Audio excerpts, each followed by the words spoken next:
Apple finally unveiled new iPad Pros, new iPad Airs, a new pencil, and a new Magic Keyboard. So many shiny gadgets, and yet I'm left disappointed. Does Apple care anymore about what its customers really want? Because after watching what was shown off, I am doubting that Apple has a clue.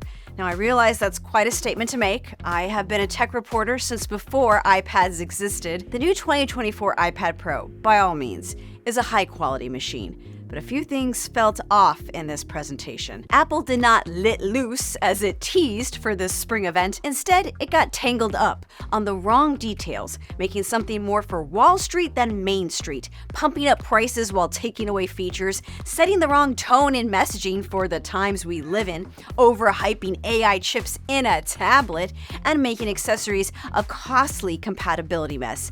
Not to mention, the lineup is still confusing. The iPad Air is heavier than the iPad Pro. So what's the point of even calling it an Air? As we go over the highlights and awkward quirks of these new iPad products, I don't want to be all negative. There's one more thing I want to suggest for next time. It's how Apple can refocus and get back to a clear narrative for its product lineup. I'm Bridget Carey, and this is One More Thing. Let's start with the iPad Pro, a very impressive machine that doesn't quite know what it wants to be because it can cost you more than a MacBook, but it is still not a MacBook. It is the first iPad with an OLED screen. It's loaded with the brand new M4 chip, and Apple says it's so that it can be an AI powerhouse to handle heavy professional apps. In a new twist, Apple gave its best silicon first to an iPad instead of a Mac. It's also the thinnest Apple product ever created.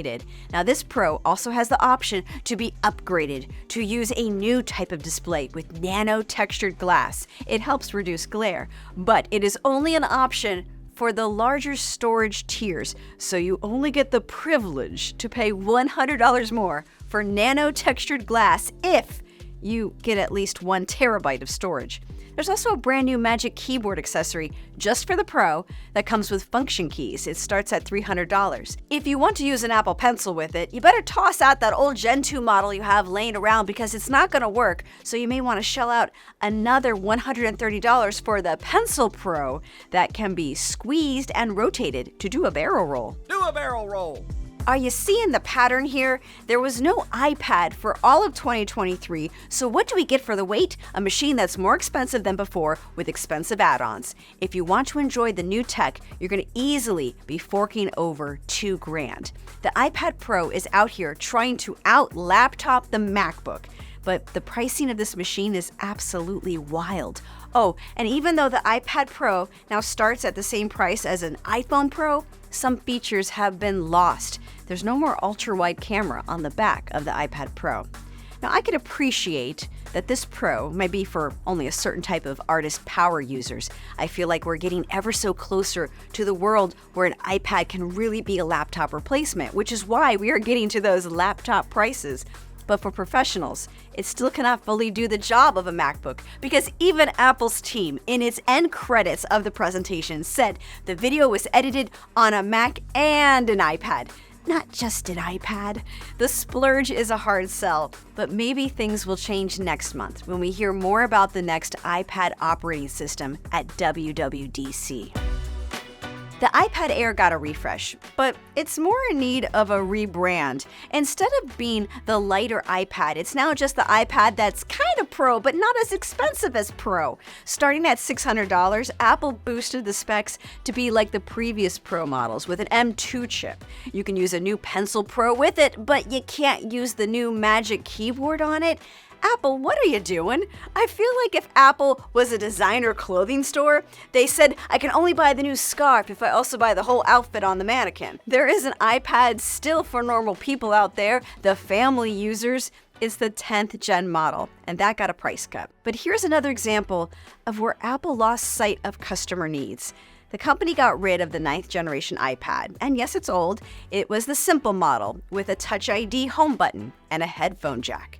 there are no more iPads with a headphone jack. I want you to think about an airplane. I want you to think about kids on an airplane. And I want you to think about how many parents use iPads to entertain their little kids on airplanes. And now I guess the executives at Apple are all okay with future parents just buying a whole new batch of headphones that are compatible or carry a pocket of dongles to convert the 3.5mm jack to USB-C. This is not innovation. This is not paying attention to the needs of your customer base. But what do you expect from a company that is selling 4 different types of Apple Pencils right now?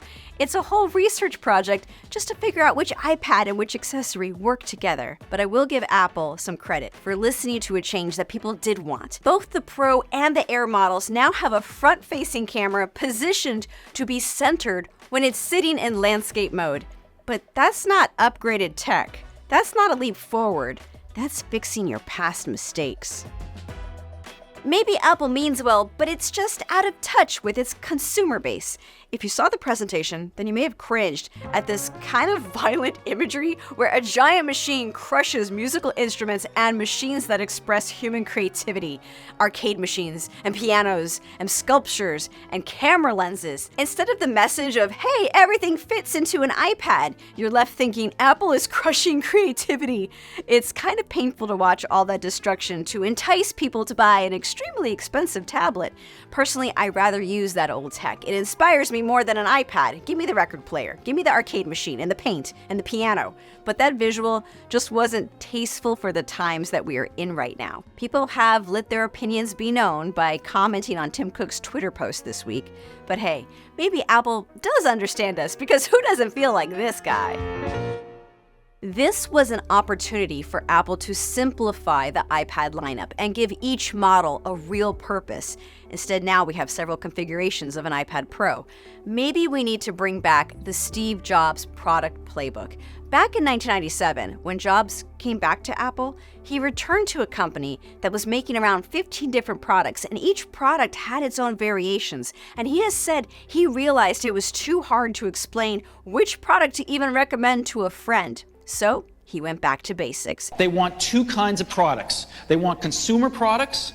Consumers want them in general, and education wants, for the most part, consumer products.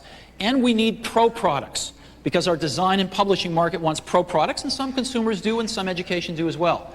And in each of those 2 categories, we need desktop and portable models. So you have 4 products: iMac and Power Macintosh G3, the iBook and PowerBook G3. The story was clear, and the teams really focused on what mattered most and got the computers updated at a faster rate. The iPad has this Goldilocks energy going on now, of various sizes and shapes and needs.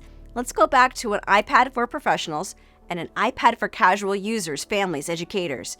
And you know what? You can still keep that iPad mini for those who only want a slightly larger screen for entertainment. A basic pencil and a Pro pencil that works between them all. A basic and a Pro keyboard that works for what you need. Pick the one that fits your needs, and people will feel empowered to buy what works for them. Then again, this may take a few years to change. I get that. And depending on the software we get for WWDC, we may have a better understanding about the future of the iPad and a better reason to buy one, other than having it just be faster and thinner. Now, I went on for a while, so tell me in the comments if you think I am totally off on this one, or is there something that you are looking for in an iPad that you hope Apple considers for its next batch of upgrades? I'm going to keep an open mind for when the reviews start coming out, and if Apple can really make an iPad that is a laptop replacement, I am ready to accept that challenge. But for now, my 2019 iPad mini 5th gen is just perfect for me and my family. Thanks for watching. I'll catch you next Friday, where we're going to talk about one more thing in the world of Apple.